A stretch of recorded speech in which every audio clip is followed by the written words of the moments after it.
So first of all, I'm watching this movie Brothers with Tobey Maguire and Jake Gyllenhaal and Natalie Portman.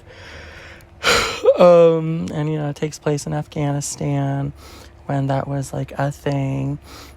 Or part of it takes place in Afghanistan. And I'm at the scene where like the terrorists have captured Tobey Maguire's squad. And Tobey Maguire keeps saying, don't tell them anything. Don't tell them anything. Like don't give information to the terrorists. But, considering everything that's going on in the world right now, how all Americans are struggling. And this movie was made, 10 years ago, a little longer, 15 years ago. I'm just like, I found myself asking, what is the American prisoner soldier gonna tell the terrorists what the United States' plan for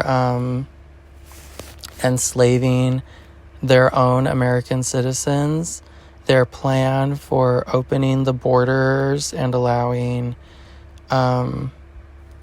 dangerous people to come into our country, or the plan for COVID-19, or that 9/11 was an inside job, or their plan of, again, unaliving and genociding their own American tax-paying people through poor healthcare access and fentanyl and drug epidemics, and providing housing and better human rights and better qualities of lives to homeless people, and protecting criminal elites like the billionaires that are associated with Jeffrey Epstein and P. Diddy.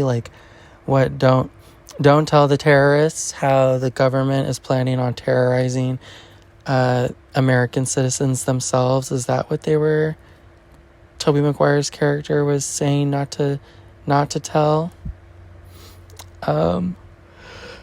Maybe because I'm sure if that information had been divulged to the alleged Afghani terrorists like Al-Qaeda, then Al-Qaeda would just be able to retire, or the jihad wouldn't be able to recruit new members, because it would be widely known in the Middle East that America, the American government, is already waging acts of terrorism and war on its own people. So there's no need for new recruits into Al-Qaeda. And then, of course, thinking of that got me thinking about why... then I just jumped immediately into, how Obama really didn't do anything for the country. And I'm, a gay person. And that's just not even including all the shady rape allegations that are apparently floating around against him. But I mean that entire Democratic, and I guess the Republican Party too, I'm sure, all have their own skeletons in their closet, their own rapey, trash, human trafficking skeletons, among other horrible crimes, in their closets, that are all being enabled and perpetuated and facilitated by the stupid average American person, along with every other stupid person in this country that thinks, contrary to what Martin Luther King said about content of character not being based on someone's skin color, that because Obama is a darker complexioned person, he automatically is cooler and more hip and a better person. And if we don't vote or support the black monkey, who's just like all the other white monkeys in the White House, you are a bad person. Which just couldn't be farther from the truth. If they're all actually lizard people underneath, then, skin color is really just a weaponized tactic to prey on people's stupidity. Which, I mean, there are so many ways that people can be taken advantage of and manipulated and worked over and taken advantage of, that of course someone's skin color would also be a potential tool for brainwashing and emotionally terrorizing anyone, especially a stupid person with a poor self-image and low self-respect and that lack of ability to think critically, or let alone have an independent thought outside of the mob mentality of the proletariat, as spoon-fed to you by the mainstream media and Twitter, X, and blah blah blah, and Elon Musk and Bill Gates and Hillary Clinton and blah blah blah blah blah. But it just makes me wonder, when was the last president that actually put in laws that actually benefited the people? I don't know. I can't think that far back. I'm not old enough to know that much information of history. And the history that I do remember basically says maybe that Roosevelt guy that was in a wheelchair. And before that, probably the people that drafted the Constitution, because they knew that human beings are corruptible, which is just really so sad. It's not a surprise considering how, the founding fathers who wrote this great Constitution also contributed to the mass genocide of Native people, so it's kind of contradictory. But at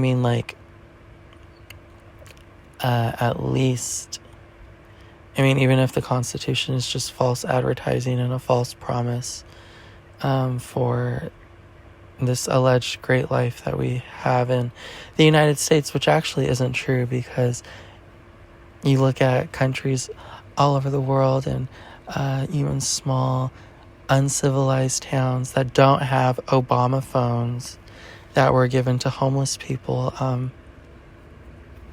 I'm sure they'll be the first to tell you that America is a land of evil, and they know about all the bullshit going on in this country, and yet for some reason, well, not for some reason, for propaganda reasons, the internet and the mainstream media is hell bent on lying to you and perpetuating you, the very people that they are waging war against through inflation and rent increases and layoffs and not having job security and not having a universal income or universal health care or universal standards of education, or even art and music and athletics in schools,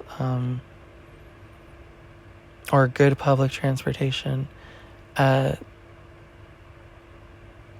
You are the ones that they are trying to unalive, while systematically telling you that this country is still the land of opportunity.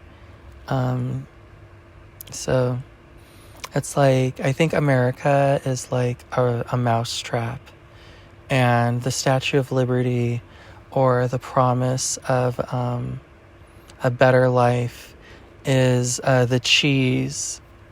I mean, quite literally, cheese is a synonym for money.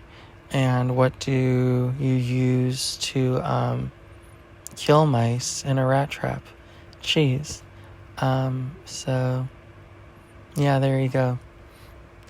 I just thought of that. I thought that was kind of interesting and worth mentioning for my own sake of putting obvious information but still need to know information for the algorithm's purpose online. And just for the sake of establishing that I am not a stupid Justin Bieber Hollywood whore, talentless Hollywood whore, just going along with whatever the evil people in the White House and in CEOs tell you or tell me to think, because I am a grown adult who has lived long enough to understand that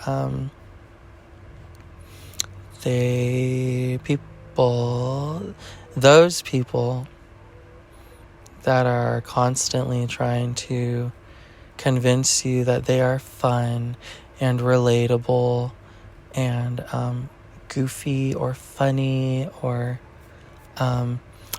unpretentious, those people that demonize being smart and having standards and not being a victim of peer pressure are better for some reason, like just contradicting their own message of claiming to be just like you, while all the while telling you that they are better than people like me who are smart, refuse to be a part of the narrative, refuse to sell out for avocado toast or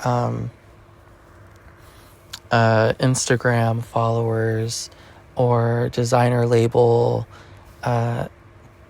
sweatshop made articles of clothing are bad, which I'm not bad. The end.